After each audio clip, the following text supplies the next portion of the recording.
To say it's been a dry summer in Hawke's Bay is an understatement. In parts, they've had the least rainfall in 50 summers.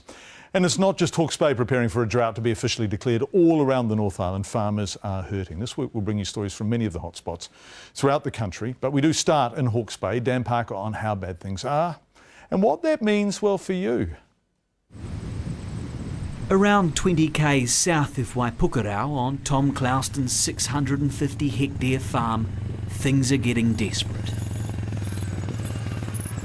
There's been no significant rainfall this year, and in the paddocks, which should now be feeding stock, little has grown. This was meant to be a plantain and rape summer crop. It was sown on the 12th of October, and that's basically what's grown in the last few months. Not even the weeds have really struck in this paddock.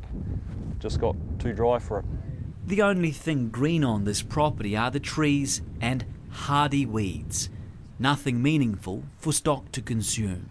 So this is what you're working with, it's bone dry. Exactly. I mean, this has got a shale base underneath it, but there's just no moisture anywhere, and it won't matter how deep you dig there, it's just dry. The ponds which stock drink from are also drying up. But ironically, the lack of water in the pond is not a problem because the stock has been sold off early. The land simply can't support them. It's so extremely dry on this farm that large cracks have begun opening up in the ground, and they run pretty deep. This pole is about 120 centimetres long, and you can hide it completely. The government says no area of the North Island has yet reached the threshold to be labelled a drought, so official assistance is not available. But farmers in the Hawke's Bay say they aren't waiting around for Wellington bureaucrats to tell them what they already know. If it's not a drought, what is a drought? Because, 180 mils of rain between now going back to September. I mean, as I say, that's the worst we've had in 53 years. So it's in my mind it's a drought, and it's just a matter of managing through it. Many farmers in the Hawke's Bay have been forced to sell their low-weight stock to the meatworks early. That's also causing weak prices to be driven down further. At the moment, we probably need about 50 mils of rain spread over 3 days, followed by another 50 mils spread over 3 days, a week to 10 days later.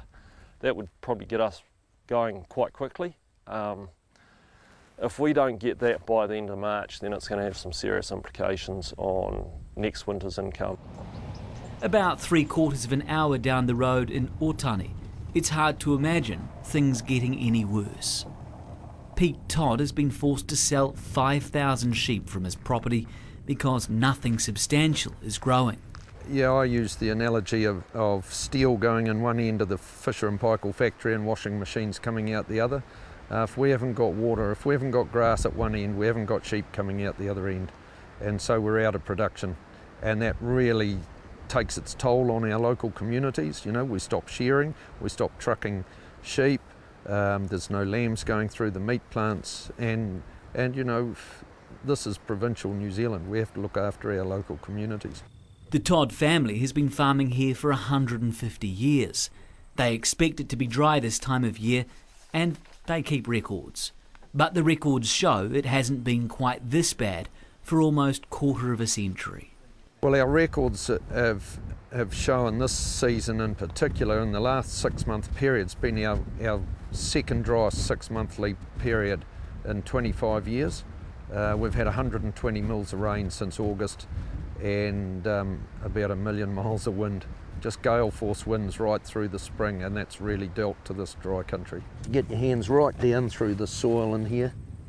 Dry, windy conditions have blown topsoil off the Todd's property, and there's little to suggest things will improve anytime soon. Are farmers hurting? Yeah, farmers are hurting, and we haven't seen the real pain yet. You get a big dry like this, and particularly those breeding properties, they will, they just shut down, and that'll have a big impact on some of the local communities.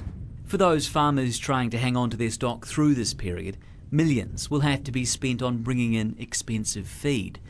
but it will also have an impact on the price we consumers pay for lamb and beef in 6 months